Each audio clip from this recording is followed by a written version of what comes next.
what is going on, you rogues, rebels, and renegades? Welcome to a brand new episode of the Rogue Country Podcast. Today we have the mighty Ed Stengel from Pawns or Kings on. But first, how are you guys doing? You keeping well? I've got some amazing news for you, and I really hope to see you at some of these shows. The Rogues round starts this week, that's right, on Nottingham on the 14th of this month of October 2022, just in case you listen to this in the past, in the future, or wherever you are. In Nottingham on the 14th of October 2022, myself, Chris Dover, Cold Hands, and Ashley Harding are performing at the Running Horse. It's going to be phenomenal. It's free entry. Every gig on this little tour is free entry. And then next, on the 15th of October, we're in Sheffield at the Alder, and that's myself, Chris Dover again, Jody Davis from Fargo Railroad Company, and joining us in Sheffield is Josh Bettis. That's right, Josh is coming up for a show. I can't wait to hang out with him again. It's been too long. Well, it hasn't been too long. It was June. So it's about the right amount of time to see him again.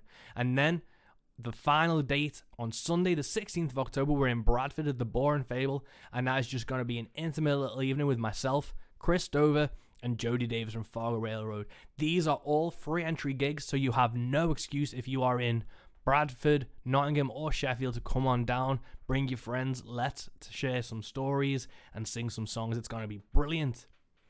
We are at episode 54 of the Rogue Country Podcast, and I can't believe we're past 50 episodes. I cannot thank you enough for listening. We recently just hit over 3,000 downloads of the Rogue Country Podcast. I'm so happy with that. The reception from Chris Dover's episode has been great. The reception from Alex Conley's episode has been great, and I can't wait to see what we get to do next. Me and Josh have been talking, and we have decided it is time for a brand new Rogue Country t-shirt. So the order has been put in, and we are getting brand new Rogue Country t-shirts printed. They're going to be hand printed on a silk screen press by my friend Paul from Pick Screen Printings. He does all my merch, and I cannot wait to see these. They're going to be a softer style of t-shirts as well, so they're going to be super duper comfy. Follow our Facebook, Instagram, all our social media platforms to find out when they are released. Hoping to have them on tour as well, and they will definitely be on our Bandcamp. And then let's talk about someone else's tour. I'm kind of involved in it, so it's still a bit selfish, but let's talk about Nick Shoulders. If you listen to this podcast, if you're a fan of Gems on VHS, if you're fans of Western AF, if you're a fan of good country music, you know who Nick Shoulders is. Nick Shoulders has been taking the country world by storm, and he is coming over to the UK for his first tour ever this November. Grave Dancer is coming with him on all dates, and from the 2nd of November to the 15th of November, he is hitting the UK. He's going to be at Glasgow on the 2nd, Edinburgh on the 3rd, Newcastle on the 4th, Southampton on the 5th, Bolton on the 6th, and that's where I'm opening for him. Then he's going to Leeds on the 8th, London on the 9th, Swansea on the 10th, and on the 10th in Swansea is when Josh Bettis is opening for him. Yes, we've got 2 rogues on that tour, and then he's moving over to Ireland from the 12th in Galway, the 14th in Dublin, and then the 15th in Belfast. You don't want to miss this tour, because this is one of those tours where people will say, "Did you see him?" And you'll go, "Nah, I missed him just because, I couldn't be bothered." And he'll be back, and he will be back, but he'll be back in bigger venues with bigger audiences, and this is going to be one of those intimate, incredible things of seeing a star on the rise. So I urge you to get your tickets right now. I'm going to be joining him in Bolton at the York on the 6th. Josh is joining him in Swansea at the Bunkhouse on the 10th, and this is going to be an epic tour. But let's get down to business. Pawns or Kings are an American gothic country folk band from the heart of the northern Ozark Mountains. Ed is their singer and banjo player and leader, and I first became aware of Ed through his TikTok videos. We're on TikTok now. It's not as cringy as you think. Come on and get with it, because it's a great tool to promote your music and find new music. If you're just a fan of music, you don't have anything to promote, come on and join us and find the music you love. This isn't an advert for TikTok. I just really think it's a great platform to be on right now. But Ed and Pawns or Kings have really had an interesting kind of trajectory in the social media sphere. How his platform and his audiences vary from Facebook to TikTok to Twitter to Instagram, I think is really interesting. I really think if you don't really know much about music marketing and how to present yourself online, this is a podcast for you. If you're just interested in the music and things, you're just going to love this. We get into some of his darker country side of things, and I think this is really an interesting and awesome chat to be involved in. I can't thank Ed enough for taking the time to talk to me about all this, and I was just blown away about his knowledge and his passion and his creativity. So without further ado, ado, guys, let's get down to it. This is episode 54 of the Rogue Country podcast with Mike West and Pawns Kings. Briefly talking about teaching, you lived in Indonesia for a while. Has that informed your music in any way or your perspective on music? Because obviously Indonesia, there's a whole, when you're in the West, you don't really realize how big other types of music are in other places. So did that inform you in any way when you started going niche with Gothic country and that type of thing? Yeah, I think definitely my experience in Indonesia played a really big part in just kind of my headspace. So I've been playing with Pawns Kings since 2009. We've been together for a long time. We used to be a 5-piece folk band before I moved to Jakarta. And then we all kind of came apart for a while. We've been touring. It was kind of hard to find success in that era, the music blog era. If you didn't hit it big with a big music blog, you didn't get a big positive review. It was just really hard to kind of penetrate past your local scene. And so we all needed a big break, and I had no money. And so actually, interestingly enough, is we were planning a tour for the UK. Oh yeah. And because most of our fan base was actually located around London and Birmingham. And so we really wanted to go and give that a shot, but we didn't have enough money to do it. So I ended up signing a contract in Indonesia so that I could start putting money forward so that we could tour the UK. And while I was over in Indonesia, the band just kind of fell apart and we kind of went our separate ways. And so a big effect, I would say, that my time in Indonesia had was my music got a lot darker. I didn't write anything for about almost those whole 3 years. I'm a country boy, and I was living in Jakarta, and that was hard to do, living up in like the 30th floor. And so I tried to write so many songs, and they'd get a couple lines in and I couldn't go any further. And so I thought at that time, maybe music was done for me. Maybe I don't know. I was constantly tired because they'll work you hard if you work in Indonesia. Yeah. Anywhere in Asia, really. So when I came back to the United States, I had met my wife actually while I was over there. And so we ended up getting married, and I didn't know if music was going to ever be something that came back. And the guitarist from my old 5-piece moved back from Canada where he'd been. And we thought maybe we'd give it another shot.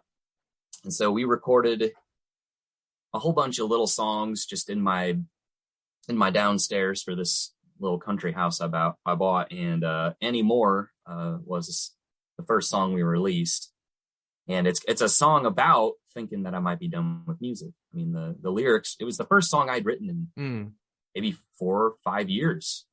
I'd had such bad writer's block. So it was kind of a song about writer's block and thinking that I'm done with singing and I'm done with playing. And that song ended up being our most successful song we'd ever made. And eventually Universal Records came knocking and wanted to sign us to a short-term deal. And so, that kind of dark angle to our music is something that I think was always kind of latent inside us, but we were really worried at first about not sounding like everybody else, at the record labels or whatever that we really wished we could be signed by. But I think in this new era, when we realized it didn't matter and we might as well just do what we want to do, you'll kind of notice our releases since Anymore just progressively get a little bit darker and a little bit darker. And I don't know, the whole Gothic country thing is, I didn't realize it would pop off like it did. Yeah, it's a crazy one how that is. But going back to what you're saying, obviously starting in 2009, and I was reading up on you guys, and you kind of started off in that indie folk thing, and I saw some of your early videos, and it does have, because 2009 was like Mumford and Sons were like at the peak, and it was that type of indie folk thing. Did you feel an external pressure to try and dress and look and sound that way in the hope of getting that thing? And then obviously as you realized that kind of fell by the wayside, that Gothic dark sound that was more inherently yourself, you were just like, fuck it, if we can't get in the way we want to, what's the point? Yeah, there was definitely that. my friends, my band was made up of my friends that I went to high Mm. school with. And so we'd actually played in a pretty dark progressive metal band before we had started doing folk. And basically our music that we were writing was way too complicated for us to play live. And it was just way too niche. We were making just really weird, dark progressive music. And we're all from Missouri, and bluegrass is the traditional music here. And we started kind of settling back into our roots after a while. I went through a really bad health scare when I was an older teen, when I was around 19, and I was in the hospital. And that's when I started writing slower, sad stuff. But yeah, Mumford & Sons was huge. And I think that there was just a lot of encouragement that we got, because I played banjo, and before Mumford & Sons got popular, playing a banjo anywhere would have got you laughed out of the room. But they exploded so fast, especially in certain areas in the US, that, the more that we acted like them, the more success we had, the more venues wanted to hire us. We kind of started dressing the way we did back then because I'd been watching a documentary on the Beatles, and one of the things that I forget his name, but the image consultant that kind of made them into who they were in the 60s had said that you needed a uniform when you went to work. You needed something that made you look like you were a specific band. Yeah. And so, wearing the dress shirts and the suspenders and the wool cap, that was just kind of like, it was sort of what I already wore, just a lot more exaggerated. And so we thought, we're going to have this theatric element to us, kind of like, Mumford & Sons had made that popular. But what's funny is we hadn't actually, we weren't trying to copy Mumford & Sons. We were kind of already doing something like that when Mumford & Sons became popular. And so it just happened to, the stars aligned. Yeah. And the Lumineers had started to become kind of big, and we were actually going to be an opening act for them the summer that they ended up blowing up, and Hey Ho went to number one. So we ended up missing out on opening for them. And but yeah, as time got on, I think you just get older. When you're younger, you tend to emulate the success that you want. You tend to act like the artist that you want the success of. And as time got on, I think I just got tired. Yeah. And I don't try to wear a uniform anymore to my music job. And I think that in the country music world, that's weird. It's not weird if you're playing metal or if you're, punk or something, but in the country music world, there's still this idea that you got to dress your handsomest. You got to wear your tight jeans and your denim Wrangler jacket and your cowboy hat. And I get a lot of crap from people because I don't wear cowboy hats. Yeah. And the main reason I don't is because I don't want annoying people telling me I'm wearing it backwards everywhere I go. Because that's a thing that happens, man. Country artists, you look under their videos, they'll just be hundreds of people saying the hat's backwards, no matter which way you wear it. Yeah. It's a weird one with country because it's always got that, it's saying how authentic and honest and real it is. But they also want them dressed in nudie suits and rhinestones. And it's like that Tyler Mahanko said in one of his podcasts. It was no one was picking cotton in a nudie suit. And it's one of those things where it's that kind of juxtaposition that I think even country fans don't really get, is they want both things at the same time. When I play live, it's behind me now. I have a patch jacket, and one half is country patches. So I've got Willie Nelson and Sturgill and Woody Guthrie. And the other side, I've got Clutch and Linkin Park and Sabbath. And that's kind of what I wear on stage because of the type of heavier stuff I do. I wanted to try and show that almost as a uniform, but in a way that I thought was more authentic and showed my punk and metal background. Yeah, and that's pretty big. A lot of former punk guys that I know are now in the folk world. I recently got to get to know and talk for a while with Scott from Bridge City Centers, and they're definitely they're hardcore punk played on folk instruments, and I love it. And it's a really unique thing that makes traditional country people twist their face up. And I think when I first started, I desperately wanted the approval of those classic country people. Yeah. You know, I wanted Saving Country Music. I wanted Trigger from Saving Country Music to approve of me. You know, I wanted, you know, that whole kind of 2014 alt country movement. I wanted all of them, you know, to think of me as one of them. Yeah. And I just realized that was that was fake of me to do that. Mm. Like if I really wanted to be authentic, I had to show that darkness, and the darkness is it's just where we're comfortable when writing music. I mean, we have an album coming out next month, and it's going to be the least dark album I think we're going to ever release. Mm. It's a collection of some of our older songs that needed to be remixed, and finally we can give the professional treatment to a bunch of songs that I think needed it. But it's going to kind of be like, these are the closest thing to happy songs you're going to get from us before we start giving you the really grungy stuff that we've got deep back in the closet right now. Mm. No, right on, man. Over here in the UK, it's kind of similar when I started out, and the biggest thing in UK country music scene over here is there's these, like, not necessarily gatekeepers, but these organizations that, from my ears, it's pop country, but done in a way that really takes from like Oasis and Mike and the Mechanics. And it sounds like that to me. And I remember when I first started out, it was, you know, banging my head against the wall, trying to get these people to like me, because in my head, same thing what you were talking about. It's like, you need that kind of approval if you want to just try and get ahead. And then as you realize you're doing this darker stuff, you can find these niches. Like I played with Bridge City Sinners in August, and they bring out a crowd that's so versatile and so varied and interesting that you have those hardcore country fans next to, you know, diehard punk fans. And it's those type of people that you realize are the ones who are actually, you know, buying the records and streaming the singles on Spotify. It's not those people up on the tower who are actually going to make or break you anymore.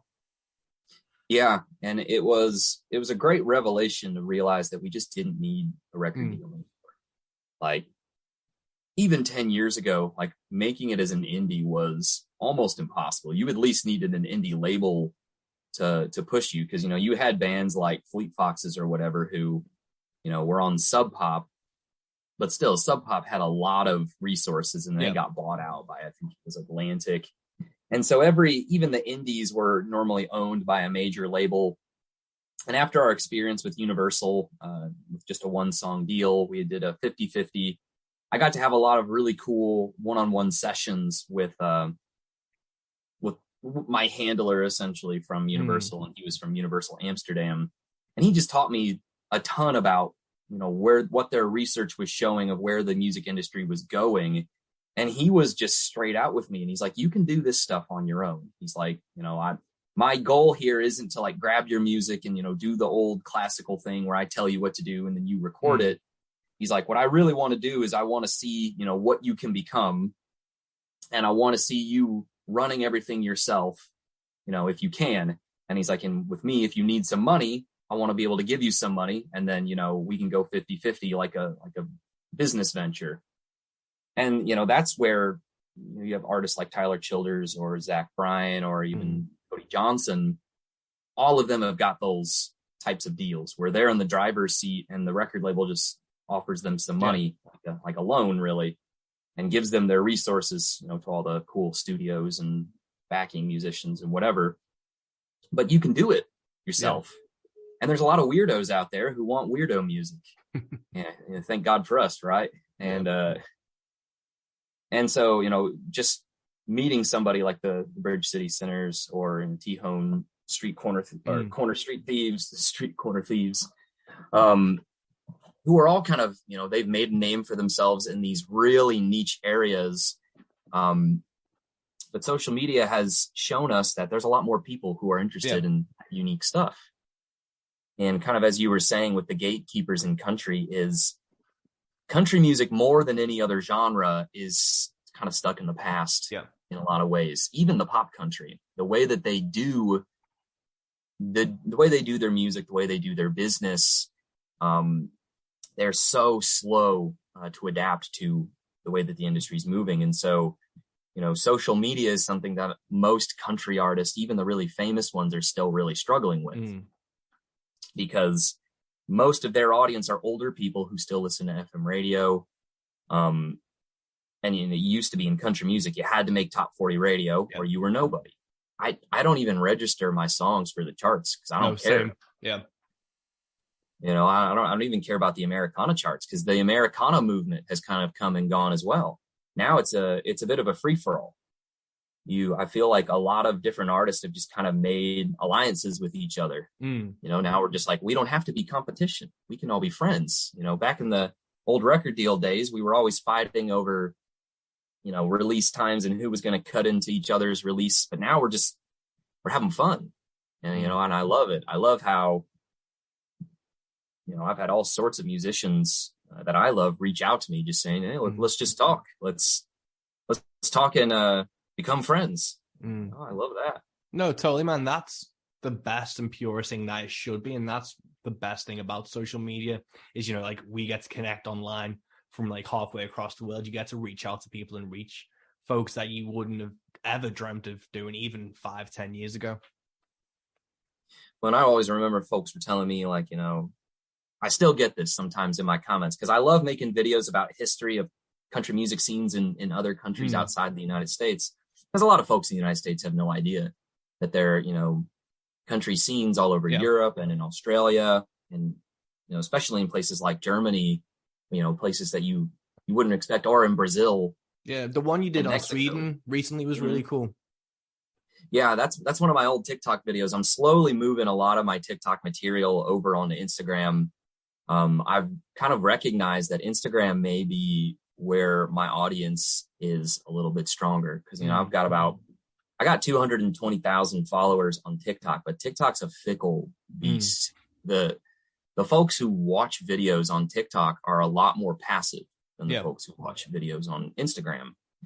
And so, I started getting these ideas for highlighting artists all over the world who were playing country because I had just kind of mentioned that I really liked a Finnish bluegrass band, Steven Seagulls. Yeah.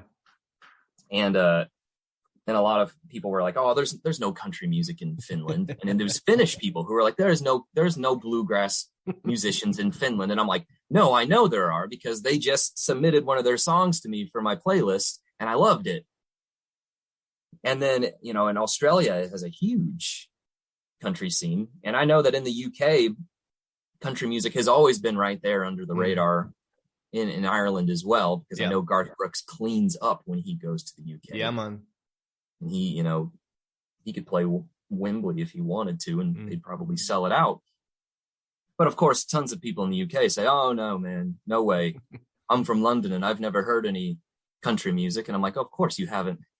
The rural music of the UK is just so much like, folk music in the United States because they have similar roots to one another. I haven't done one about the UK, but I will eventually. I'm slowly, I have to kind of balance what I do for the community and what I do for my own music. Yeah. And I've never been like quite comfortable yet in what my role is as far as that goes, because I want to be able to push my own music without being annoying. Yeah. And I want to still keep pushing other artists that I really like, and I always tell them, I'm not interested in money or sponsorships from artists. If I like the music, I'm going to push it, which one guy. So I've got a huge queue of music that I always got to listen to. Normally I'll have a cigar or a pipe and I'll walk around in my back field. I've got a couple acres out here and then I'll listen to whatever music's been pitched to me. And your music's in that queue, by the way, friend. Thanks so much. And so normally, I'll listen to an artist, and then if I like it, I'll put it on my personal playlist that I push. And I've recognized that's a little bit easier. It's just say, listen to this playlist, and then I can put bands that I like on it, and then, slowly but surely get around to making videos about it. But on TikTok, it's like some videos will just take off and get millions of views, and some will get none. And I still don't really know the difference between the two videos. It's a weird one. It is. And, I've had, record companies and I've had managers come to me being like, oh, you got to give us a master class on like, how do you make it in TikTok? And I'm like, I still don't know. Like I've got all these followers, but I've got no idea if a video is going to do terrible or if it's going to be all right. Now, if I make a video about like Tyler Childers or Zach Bryan or something, it's going to get a couple 100,000 viewers because people love those artists and they're controversial in certain ways. And so, I'll always make a video about them every now and then just to keep people listening. But I want to always sprinkle in smaller artists that I really think deserve it. And I feel kind of bad for a lot of artists who are really good, frankly, much better musicians than me, who just can't figure out how social media works. Yeah. And that's one of the reasons why I make the videos that I do, because when an artist really struggles with social media, well, at least I sort of know what I'm doing. And so I might as well offer whatever clout I have to, musicians that I really like. I went and saw this band called South for Winter. They're partially from New Zealand, partially from the United States, and they do murder folk. It's pretty dark stuff. And I saw them at a really small venue out here in Southern Missouri. And I was having a whiskey with them after. And they'd been touring straight for like 5 years. And they still had, like 2,000 monthly listeners on Spotify. Now, of course, Spotify isn't, just because you have lower numbers on Spotify doesn't mean that you're failing or anything. Yeah. But I really thought, like, man, how am I near pushing, 100,000 listeners when, these guys can only get 2,000. So I thought I'll make a video for them. And then within 3 days, they were, at 30,000. And I was just like, this is amazing. Like, this is a rush. Yeah. I like a band and I can just like tell people about them. And then people go and listen to them. And, and that pushes them to another step in their career. And the fact that I can help people like that is, I think, the most fun thing about all this. Because, it'd be really boring if all I did was push my own music. Yeah. I've only got so many songs when there's an infinite amount of great songs out there. Yeah.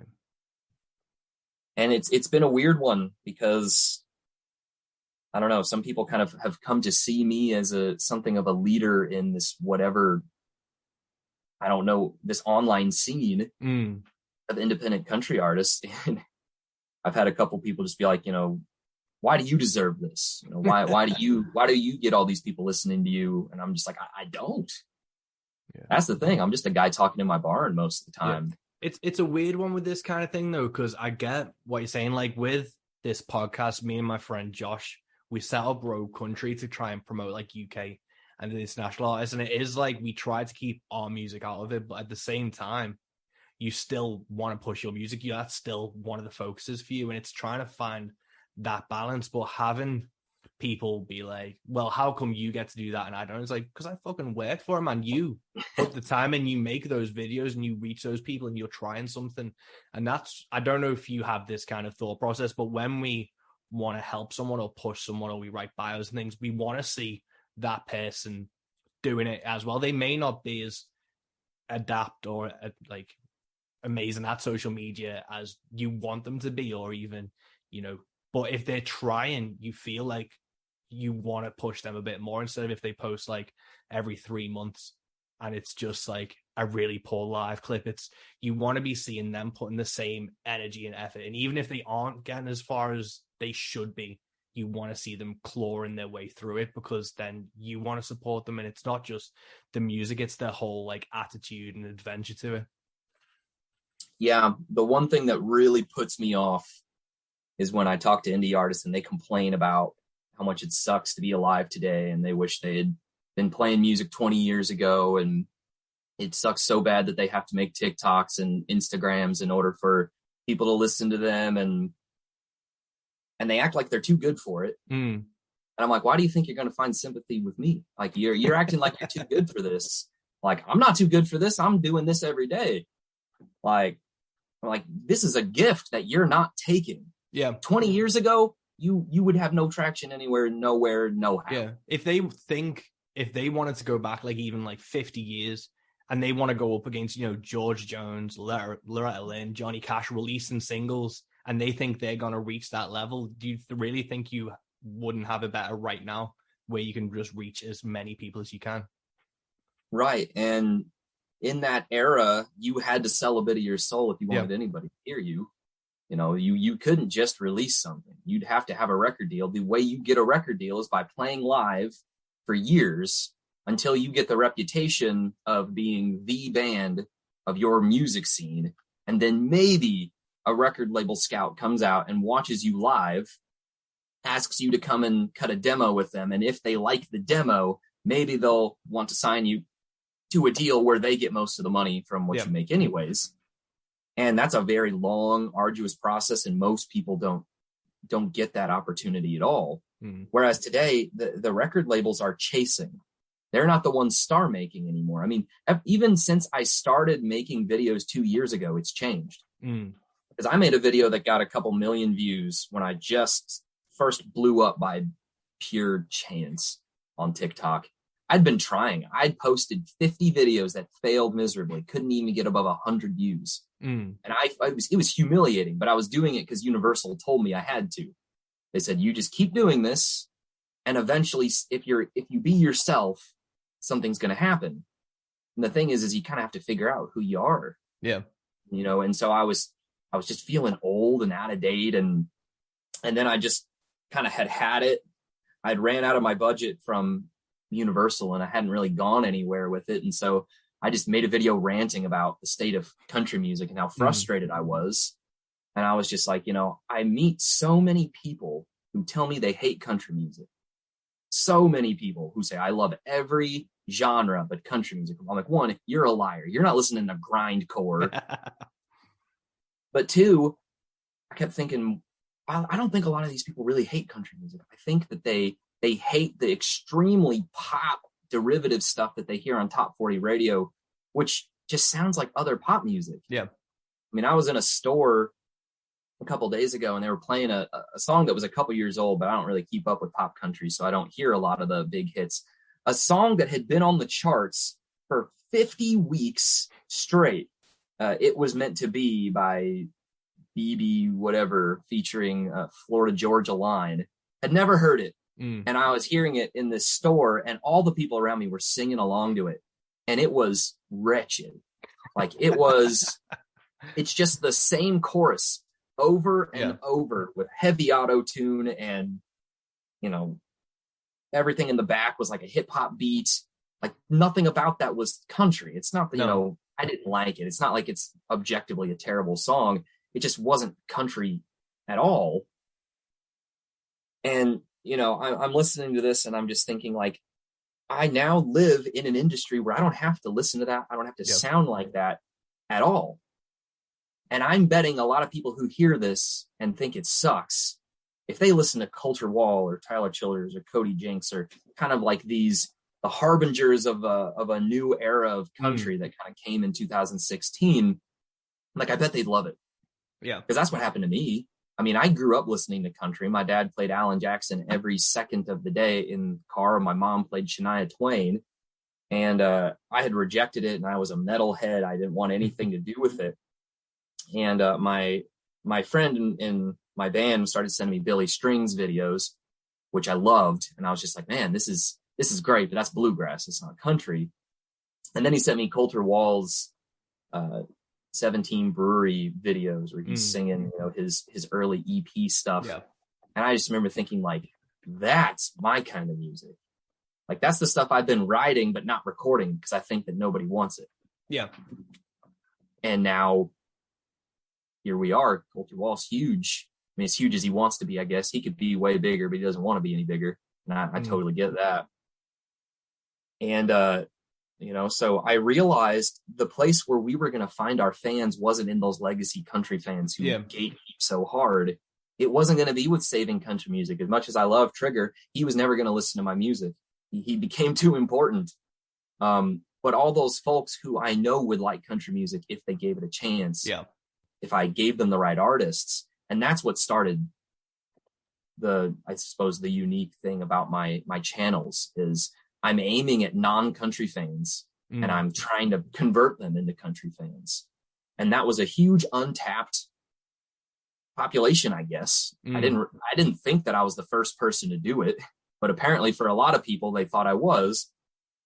And so, I didn't earn anything, and I wouldn't say that I'm any special person in the community, other than I was willing to humiliate myself time and time again. Still am. I guess I teach middle school, middle years levels. And so that would be, like 12 through 16-year-olds. Yeah. And I humiliate myself every day talking to those kids who are, I'm not really all that cool. And so if I can humiliate myself in front of them, I can humiliate myself online. And so I just wanted to take a step out and challenge some people. And of course, I still get every day hundreds of messages from people telling me I'm a horrible, evil hillbilly hick who should go die, and that they'll never listen to country. Or they'll say something like, there hasn't been a good country artist since Johnny Cash. Prove me wrong. And I'm like, I could easily do that. Yeah. But you didn't listen to a single artist I just told you to listen to, so I'm not going to try. Or older country outlaw fans who are just like, you're nobody. You're nobody compared to Hank Jr. Yeah, of course, but I'm not trying to be Hank Jr. I'm not trying to, sing before Monday night NFL football. Just trying to, make songs that make sense to me and reflect what life is in the Ozark Mountains. And, there are people who are desperate to hear their story. Yeah. Where are you from in the UK? I forgot. So I'm over the water from Liverpool on a little peninsula, on the other side of the River Mersey and the Wirral. But we had quite a strong country scene back in the day, the Liverpool Philharmonic and the Liverpool Empire. We had Buck Owens and Willie Nelson play there and stuff. And we had some really cool Liverpool bands in the 60s, because it was the Mersey beat, the Beatles and stuff kind of came out of skiffle. Skiffle kind of came out of folk, and then it's it starts muddying up around country. So there were a load of country fans back in the day. So there were some really cool country bands that kind of took off from there. And it's been a really interesting thing that's kind of been forgotten about now. And that's one of the things I try and do is, I love going around all the old record stores around here and trying to find the old records of these local country bands, because they're normally in the charity shops and stuff. It's really fun to do. I love doing stuff like that too. I buy most of my vinyl records. I buy from thrift stores, which, is second, third hand. Yeah. I buy stuff from the 40s to the early 60s most of the time. My brother actually lives in Cambridge, so I'm pretty familiar. I remember you saying. Yeah. So I'm pretty familiar with the UK, and I've visited once before. Got to spend a December up in the Northeast, which I really liked. And I've got quite a few friends in the UK. And so I've been really interested. And so I'd like to, collaborate, and you can give me some of those old country bands for me to listen into before I make a video about it. Yeah, man, that'd be right. And it's just, I know that there's artists who genuinely love country music, who live all over the world, who, it's impossible to really break through and find that audience that, I know people will love. If you live in, say, Stockholm, First Aid Kit wrote a song about how much they love country music, and yet there were still, Swedish teenagers telling me no one in Sweden likes country at all, I promise. And I'm like, there are so many famous Swedish country songwriters in Nashville still today. So many of the big time songwriters who are writing all these smash hits are from Northern Europe. And a lot of people don't know that. A lot of them write pop music too. They're machines. Yeah. But it's an exciting time. I mean, it's stressful to think okay, my career completely depends on my ability to keep making videos that people want to see. And I've started having celebrities following me on Instagram, and that it's weird. I don't want to make a big deal of it because I don't want them to think I'm weird. But it's when celebrities that I recognize from, who were really famous when I was a teenager following me and watching my videos, I'm just, it puts an extra bit of pressure that I never really expected. And so, I guess I'm just going to try to take it as far as it can go. And I don't know how far that is. Yeah, well, it's the same thing as kind of what you do. It's the same thing as with your music. You're creating something that's an extension of yourself. So as long as you're approaching it honestly and with an open mind, that I've seen you do, you can kind of just keep going for as long as you want, really. And you can obviously see that reaction happening with those things. And what I found really interesting about you was obviously the TikTok thing has completely blown up, because I've got your stats here, which I always found like interesting because for years, especially from like '09 onwards, like Facebook was seen as the big thing. And, you know, on Facebook, you've got 1.5 thousand followers. On Instagram, it's nearly 70,000. And on TikTok, it's 220,000. And it's obviously you've kind of adjusted your focus to focus on the platforms that you're getting the most engagement on. And like saying before, you have TikTok, but I always kind of see TikTok as it's like a TV where people are just like channel surfing. Instagram is where the people who like lock on really lock on.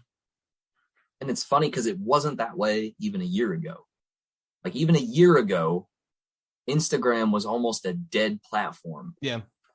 Because they hadn't really started the reels yet.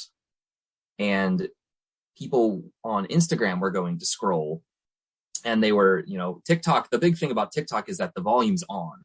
Yeah. Automatically. So they can hear your song. Whereas in Instagram, it's automatically off and they have to turn it on. And it is hard to get folks to turn on volume. I mean, I was using ads on Instagram for years and just spinning my wheels and getting nowhere and wasting all my money. Because we'd pick up fans. It's just that it wasn't cost effective at all. And if you're not like off-putting your costs, it's just a hobby. It's not a job. No.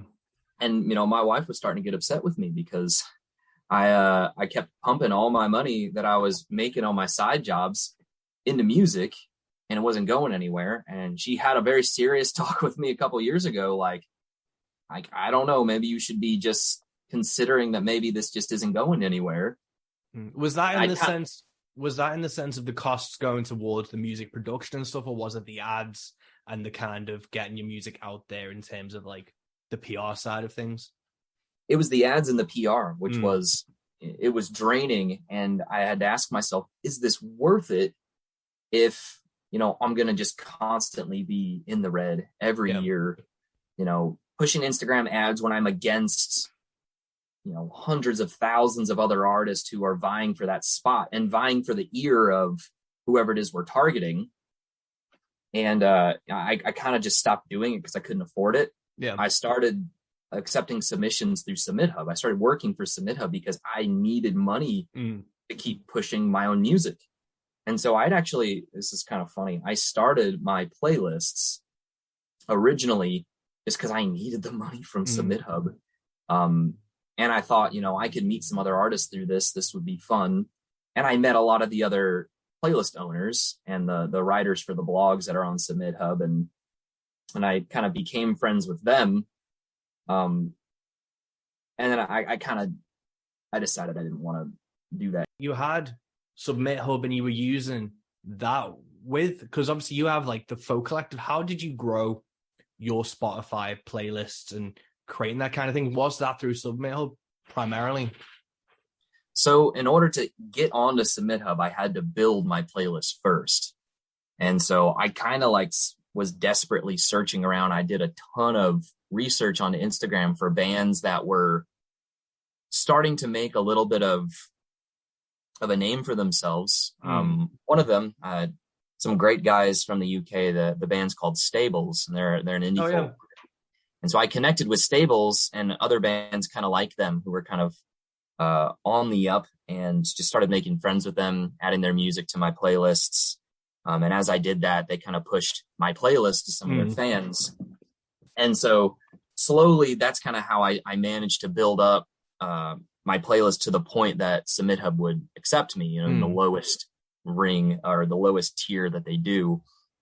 And so I built that up for nearly a year before I got accepted by SubmitHub. So it's been a long drawn out journey. And so when I got into SubmitHub, you know, you make 50 cents per review, and I wasn't trying to rip people off. You know, I was only charging people if I was giving them legitimate advice. I mean, if I thought that their music was so poor in quality, I wasn't going to take their money. I was going to give them advice on how to make it better and say, you know, resubmit to me, you know, once you followed these sort of things for your mixing or, you know, for your recording. And, you know, I only really wanted to take money from people who had it. And so I started getting submissions from much more famous artist who certainly had the money to do that promotion, or it wasn't really them, it was their marketing. I mean, Olivia Newton-John had turned in a song to me. Oh yeah. And so that was the money I was happy to take. But that money all went right back into promoting my music. And I went through the same wailing and gnashing of teeth that every artist goes through, where they get rejected by every single outlet that they send their music to. And that kind of inspired me. Like, we were going to, because we self-produce, we don't self-master anymore. We now have a mastering partner that we work with in Nashville, but we self-produce because we're control freaks, for one. And so that's when we decided, like, we're going to go make sure that we get professionally educated in mixing. And so the other half of a band, now we're just a two-piece. And so Ben Bigelow is the guitarist. He sings leads and backups to me as well. He lives in LA. He's a film editor in Hollywood. And he started shadowing a pretty big pop artist from Universal, who he's friends with. And so he kind of spent the whole summer learning how to be essentially a professional producer. And so we save a ton of money by mixing our own stuff. But it took about a year and a half of learning and trial and error and failing before we got our mixing to the point that we felt like we were kind of boxing with other professional mixers. And so that saved us a lot of money. It was really the mastering, because mastering is all a thing of ear.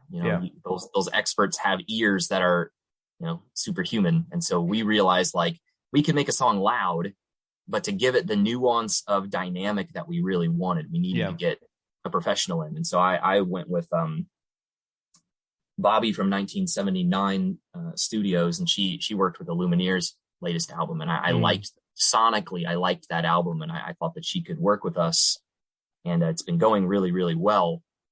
But that's kind of skipping ahead. Whereas I was paying for ads with the money I was making from SubmitHub, and I was also just paying for credits on SubmitHub so I could submit to other people. And the lowest I ever felt was when I just couldn't get anybody to even respond to me, especially like music outlets. I couldn't get, Whiskey Riff, Saving Country Music, The Boot. None of them were going to respond to me at all. And I get it, because, you get so much mail, and if it's not a name you recognize, there's just too many artists today. I mean, something like 100,000 people are releasing music every day worldwide on Spotify. You can't keep up. But it was just like, how am I ever going to get anywhere? No one's ever going to know my name. I'm not going to be able to, and if they don't know my name, they're not going to open my emails. And I thought, how can I ever get any traction? And that's why, with social media and with TikTok, and once that video blew up where I was just saying, if you listen to Culture Wild, Tyler Childers, Cody Jinks, or Sturgill Simpson, I bet it would change your mind about country music, and maybe you'd like my music too. And that video got like 1 million views, and then I made a video after that kind of ranting about how annoyed I was with the Nashville scene.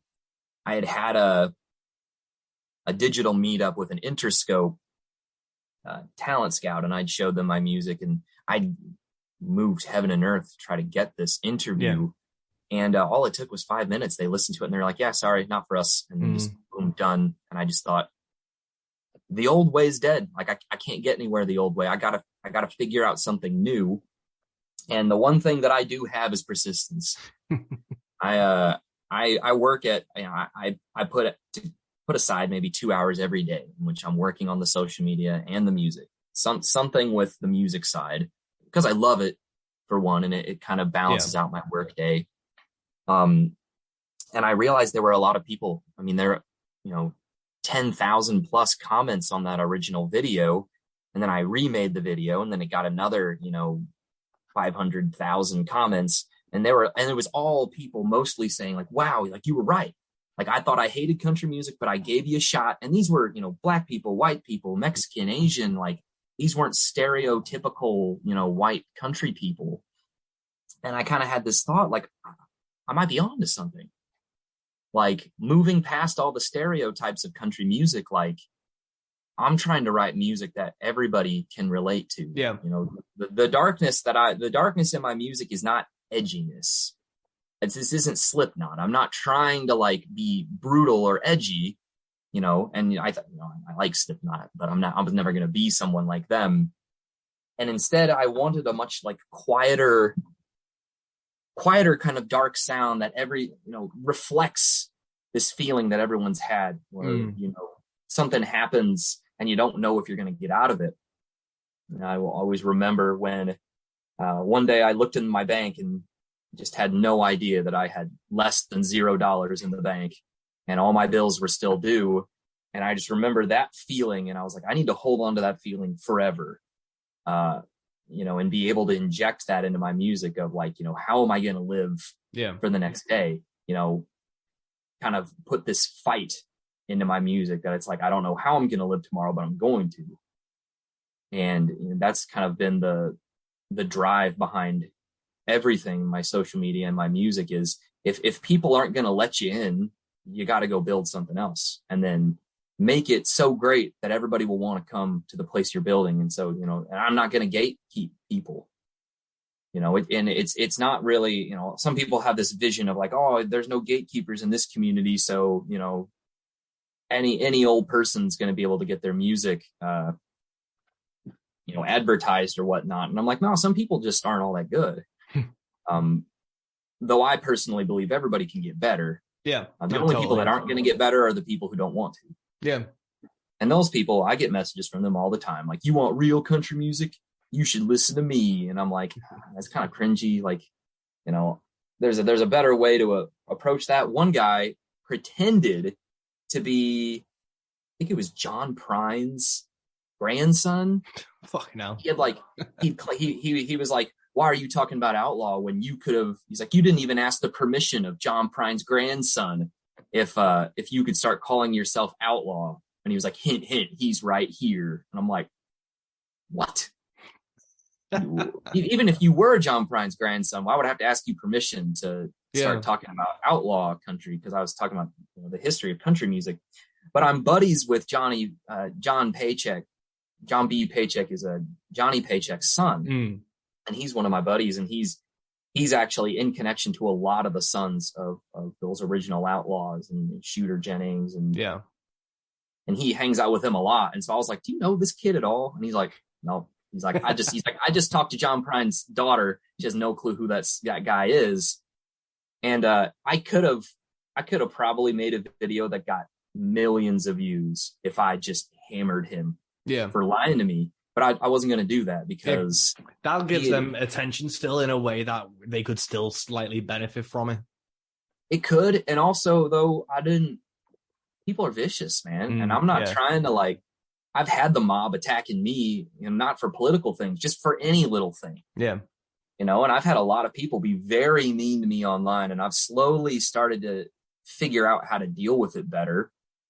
But, you know, even if that guy was making a terrible decision and lying to me so that he could get some sort of traction to his music, I didn't want to ruin it for him. Yeah. Because I wanted to leave the door open for him to make better decisions. And if I set the mob on him, I could have gotten tons of views. I could have been hailed as, you know, yet again, Pawns Are Kings has another inside scoop into country music. But I don't know. There has to be some kind of integrity because so many people on social media don't have integrity. And there are some people in the indie country scene who have risen to prominence using skeevy tactics. Yeah. You know, that's one of the things why I like about your stuff and why I like about the people I follow on social media is the easiest way to get any kind of views or traction on social media is to go controversial straight away. You go controversial, you go negative. It's the easiest and simplest way to start getting views. But if that's the type of attention you want, it doesn't have any longevity, and it doesn't have an integrity or a soul to it that will actually make one of people support you in the long run. Yeah. And celebrities have feelings too. I mean, I made a video about Luke Combs, which wasn't attacking him at all. It was just talking about his career and the record deal that he'd signed. And he messaged me and he said, you got those facts wrong, man. He's like, that's not what my record deal's like. And I was like, oh, all right, I'll take the video down. Like, I'm sorry. I didn't mean to get something wrong. I gave him the choice of telling me the right one so I could make a better video, but he never did. but I made a policy that I'm never going to attack another artist by name. I'll attack pop country as a entity itself because I don't like it. And I won't even say that it like all sucks, because it doesn't all suck. And a lot of those musicians in it are fantastic musicians. And I'll dialogue with anybody in the pop country scene if they want to, and I'll do it cordially. Dylan Michaels. He's like a rising star. I wouldn't necessarily call him pop country. He's more of like a neo. He's more like a 90s, 2000s style kind of country musician. And he and I were in dialogue one time, and I just thought, the only way I'm going to be proud of what I'm doing is if I act amicably with people, if I disagree respectfully with people, and it's not going to shoot me to prominence. Yeah. There's a lot of people out there very willing to trash whoever. And I will always have people in my comments being like, spill the tea, bestie, tell us. And I won't give names because I'm not trying to feed the mob. And I've, with the amount of people who've just been mean to me online just for no reason. Yeah. I made a video about Garth Brooks and how Garth Brooks' influence, like not Garth Brooks himself, but his success inspired kind of this downturn in music quality in Nashville, because, they kind of had this idea like, oh, Garth Brooks can fill stadiums. How are we going to fill stadiums? Well, we have to appeal to, the most general basic music listener. We have to put on a show for them and make it a circus. And in that video, I'm wearing a bit of a tighter shirt, and I kid you not, hundreds of comments telling me I'm too fat to be wearing that shirt. Fucking hell. Well, and the thing is I bought that shirt when I was in the UK, and it was a small, and it was small on me then, but I desperately needed something to keep me warm because I'd lost my luggage when I'd gone up to the Northeast. And it was in the middle of winter. And so I just desperately needed something to keep me warm. And so I was just wearing that because I wasn't thinking about what I was wearing. But the amount of people who were cruel just for that, for the sake of being, for no reason. And I just thought, I don't ever want to add to this, or I don't ever want to give those people a target to go hit. I just want to build positivity. I want to build, a love between all these indie country artists all over the world who may feel like they're alone by themselves, but all together, we could make a really cool online community. And I feel like we're kind of doing that. Like I've discovered other country artists through TikTok or through Instagram that I really like. And I've reached out to them, and we've kind of started friendships. And, like I said, with Bridge City Sinners, I really was vibing with them as we were talking. And I was just like, good people, I want to put them on if I can. And, if somebody's going to get mad that I'm an upstart that they've never heard of, I mean, that's the thing I always get is, I've never heard of you. Why do you think you're so important? I've never heard of you. And I'm like, why does you hearing about me mean anything? Yeah. Are you the arbiter of what's important or not? Like, yeah, you're not going to hear about me because you don't need to. Yeah. But you're hearing about me now. So right. At what point does it matter? Well, what they really want is what they're saying is the people I think are important should be telling me that you're important. But that is the way that it works. Not even 5 years ago, if you didn't have the approval of one of the main outlets for country music, you're nobody. And now I'm in a weird position to where I sometimes have a bigger following and more power than some of these outlets who kept rejecting me. Yeah. To the point that now they're trying to get me to like put them on. Yeah. And it was really strange. And they Whiskey Riff has been kind to me. They've never had me on or anything, but they've been putting me on their playlists and kind of silently have started supporting me over the last year. And I really like Whiskey Riff, and I think they do an amazing thing, and I like their podcast. But they were one of those groups that I couldn't get a hold of, and they didn't want anything to do with me at first, and I get it. But that was kind of one of the soul crushing things. And so the first time that they just, without any fanfare, just added one of my new singles to their, New Music Friday playlists.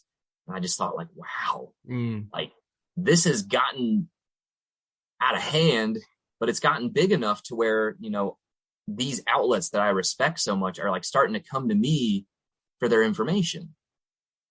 And I don't know. I think the key is just to keep doing what you're doing and be humble about it and not think that you've arrived or that you're special by any means. Just keep being the guy in the barn. Yeah. the video quality of my videos greatly improved because I made a video telling everybody like I'm using a free phone that I got with my plan that has a terrible camera. And just one of my followers on TikTok's like, I've got a used Android 20 Plus that I'm getting rid of because I'm upgrading. You want it? I was like, oh my gosh, yes. And, just little things like that greatly improved my ability to make these videos. But I have to confess, I'm not putting the kind of effort in that some of these people with millions of. Yeah, no, you see rigs on some stuff and it's insane what they've got. But it's interesting what you're saying because it's hard being in like any industry, especially the music industry, where everything is transactional. And it's hard when you're just starting out because really, apart from the music, you have no value to, say Whiskey Riff or whoever, because if they write an article about you, that's doing you a favor. You share it to your 5 fans. They're not getting anything out of it. And it's as you start climbing that ladder that you realize you can offer that value to people. And obviously it gets to a level where if you like someone and their music and they like you and your music, sometimes that's all the transaction you need. But especially in outlets where they're paying for advertising and stuff, you do have to bring something more to the table. Yeah. And that's kind of where my playlists have come in again.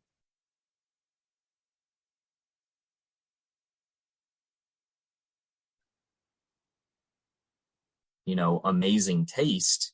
In fact, I would say that I'm a bit behind the times a lot. It takes me a while. Like most of the time when I hear a new record, I don't like it the first time I hear it, no matter who it is. Yeah. But then about 2 or 3 times later, I'm into it. Sorry, you just thought you could play banjo, then he was getting jealous. Just coming after the banjo. Yeah. And so my playlists are kind of like where I can start adding other musicians and put my own music as well. Yeah.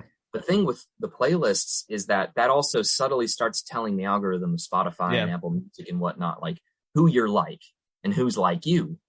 And we can kind of do this mutually beneficial thing where we start speaking to each other's audiences. We start pulling them together into this kind of online scene. And the whole Spooky Banjo Time playlist thing, I had no idea it was going to get that big. I mean, my biggest playlist before that was my You Don't Hate Country Music playlist, which I had put a ton of time and effort into curating. And then here comes this Spooky Banjo Time playlist that somebody had begged me to make. I had COVID when I made it, so I was bored.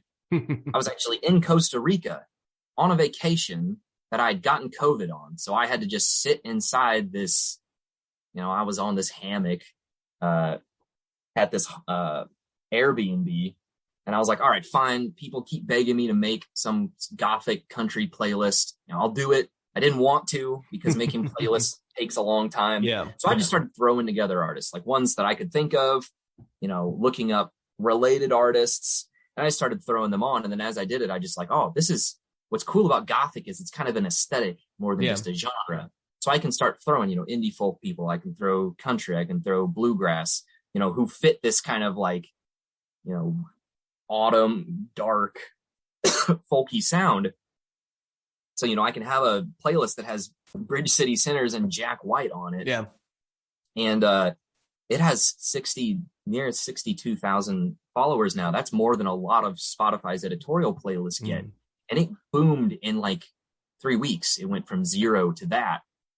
And I started having artists who were on it thanking me, like big time artists, or at least big time to me, sending me messages, thanking me for putting it on, asking, if I'd be interested in hearing their record early so that I can think of what I want to put on that playlist. And I'm just like, oh, you're treating me a little too nice. Like I'm a nobody. I just made this in my hammock.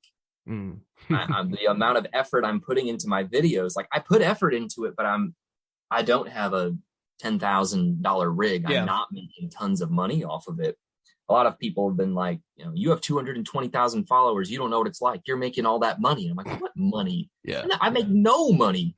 Every now and then nice people donate money to my donate button, and that goes instantly into my music. I just paid my mastering engineer. I just sent off, the tracks for the new album. I just paid for it completely out of the money that I have made off the channel and royalties, which is a great feeling to be in profit for the first time in my life, but it's not big money. No. you know, it was barely enough to pay for this mastering engineer, and that's cool. Yeah. But like none of us are making big bucks. Maybe when I was 16, I thought like my favorite indie bands were like making good money. Yeah. And now I realize, oh, no one ever was. You know, the reality comes in hard. But with your new music, are you looking, because you did your first album in 2013, and since then, I think you've done like 13 singles since 2020.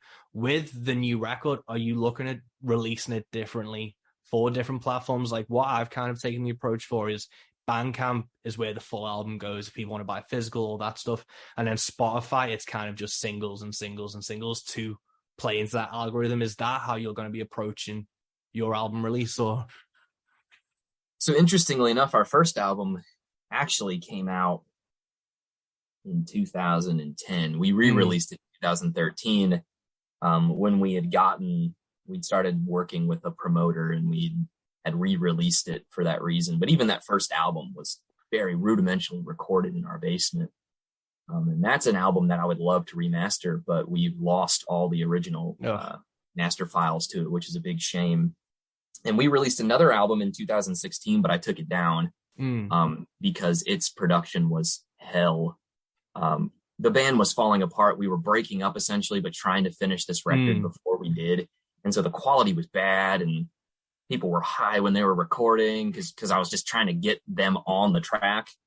And so this new album actually has a lot of songs from that record that I took down, remixed. You know, we played a whole bunch of the tracks back and, you know, recorded over them to where, you know, I can be proud of them.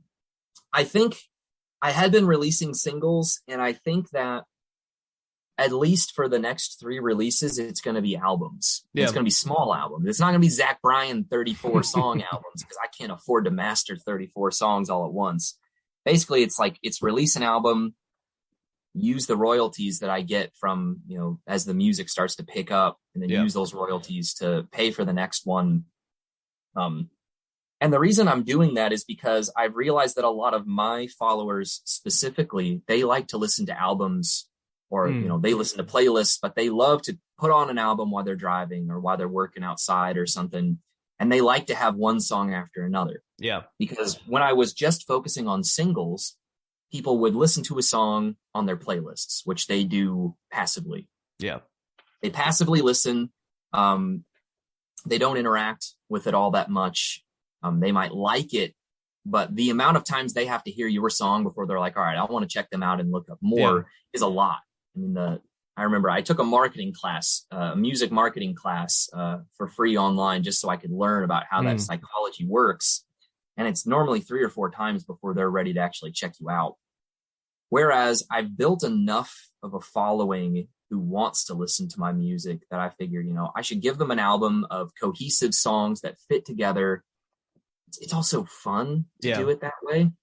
And, you know, using the singles to use the Spotify algorithm is the smart thing to do. I guess I'm kind of tired of being smart for a bit. Yeah. I kind of want the people listening, to kind of experience the album. Yeah, you want to create a whole adventure for them and something that you can sink their teeth into. Yeah, and, you know, and it may fail horribly, and, you know, it's okay. It's not going to financially ruin me, because if I'm not doing this for the fun of it at the heart, you know, well, what's the point? And if other people really like it and I make some money off of it, that's great. Yeah. But, you know, since 3 years ago, I thought my music career was over, and now I actually have an audience. Yeah. I've got friends, you know, I've got all these people that I'm adding onto my albums who are, you know, making a name for themselves. And I can just do what I want. The next album after this is going to be like a much more dark minor key album, but it's not going to be a heavy album. And then the album after that is where I'm going to explore this concept of grunge country, which I'm very enamored with the idea. I love grunge music. I always have. I'm a 90s baby. And I've always wanted to do what Alice in Chains did with country music. You know, it's not going to be heavy as in like full of, it's not going to be like heavy metal or like heavy grunge, but I want to give it that feeling. And I have a whole bunch of songs that, you know, kind of have that dirt Alice in Chains feel to it, that I've just always wanted to dig more into, but never thought I could. I mean, our very first album, I had like one or two really dark songs, and it'll always stick with me. One music reviewer, because we got music blogs to review us back then, had said, you know, you sound most yourself in these dark songs. And the other ones, you sound a bit derivative, but in this dark, that sounds like it's really you. And that is true. Yeah. The dark stuff really is me. I'm always going to be a metalhead who plays country music. And I think that this is a beautiful time to be that. I mean, I feel like there's just a lot of people out there who no longer feel like they have to be defined by genre. No, totally. Because it was kind of 10 years ago, even like you listened to an exclusive genre. And if you liked anything else, it was a guilty pleasure. Yeah. You know, you wore the full metal getup, or you wore the full country, or you were a punk, you know. And now people feel a lot freer to just explore what it is that they like. Yeah, man, that's why I enjoyed one of your phrases. It's the end of the guilty pleasure era, and I really enjoyed that because it's everyone's just diverse and everyone's doing what they're doing. And with your albums, you've got enough of a following and a fan base now that you can take those threads and explore them in a way that you feel comfortable. You can release them to people who will appreciate them. Yeah, and there's not a lot of artists coming out of my area. I mean, Nick Shoulders is a really good country musician who lives about 2.5 hours south of me in Arkansas. And Brian Andrews is somebody who really did well on TikTok, and he lives about 1.5 hours north of me.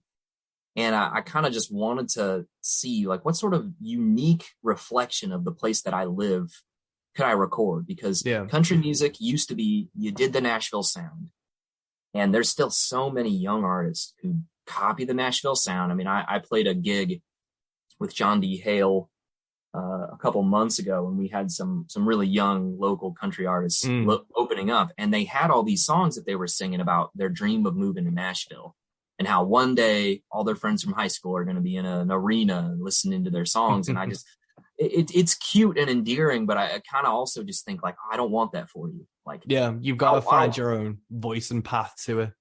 Yeah, I don't want you to be what Nashville wants you to be, because when you move to Nashville, you kind of have to fit into that scene, and you're going to be competing with thousands of other people. It's a competitive place where like everyone pretends to be each other's friend, but they would backbite each other. They would cut each other off at the legs the moment they could so they could get a chance. I didn't want to be in that place. I wanted to be in a place where everyone loves each other, loves each other's music, you know, hypes each other up every time we have a release, because we're not in competition. And down here in Southern Missouri, I can do that. And I can tell artists, you know, be who you are and reflect the place that you are. Yeah. And, you know, in the Ozark Mountains, we have deep poverty. We've got violence issues. We've got drug issues.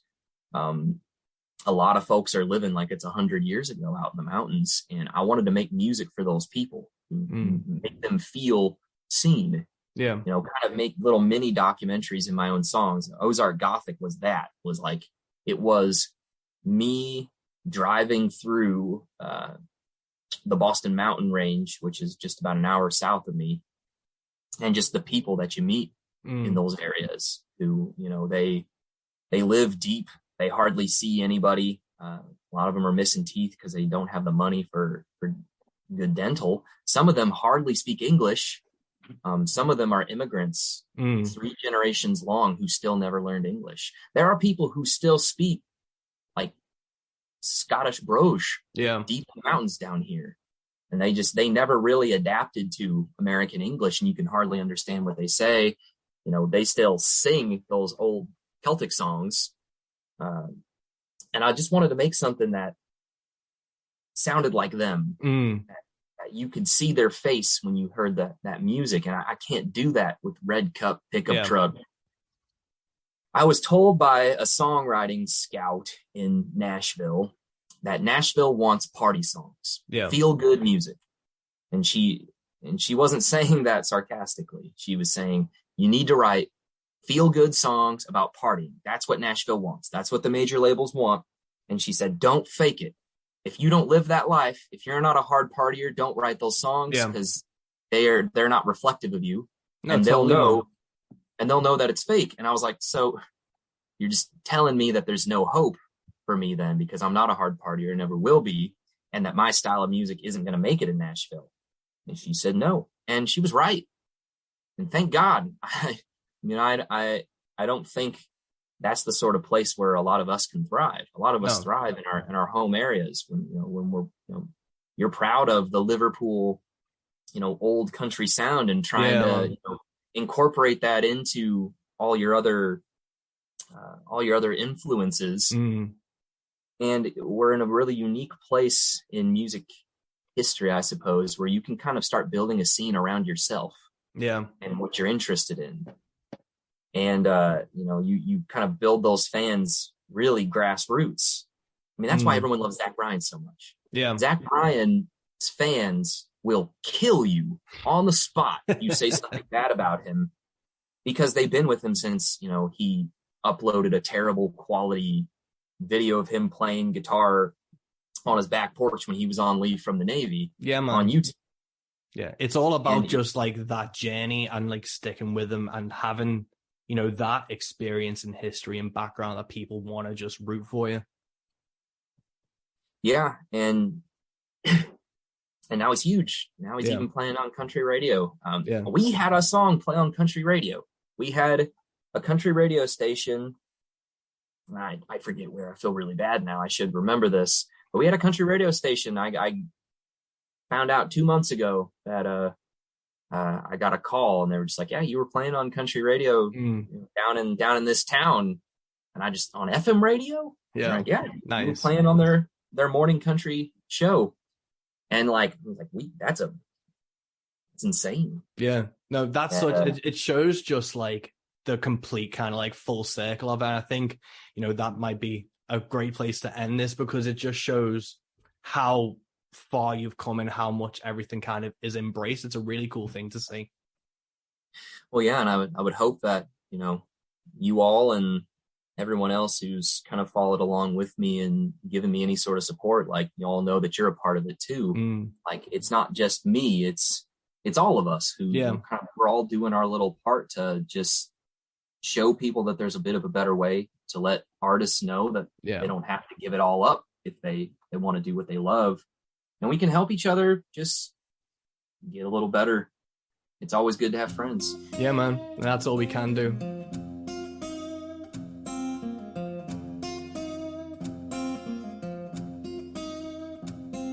And that is episode 4 of the Rogue Country podcast in the bag. I can't say Into the Van is into the bag anymore. It's a weird transition to get my tongue around, but I really hope you enjoyed the Rogue Country podcast. We've got t-shirts coming. We're going on tour. We're going to be with you very, very soon. Check out the Nick Shoulders tour. Keep supporting the things you love and keep doing the things you love, guys. Until next time, stay safe.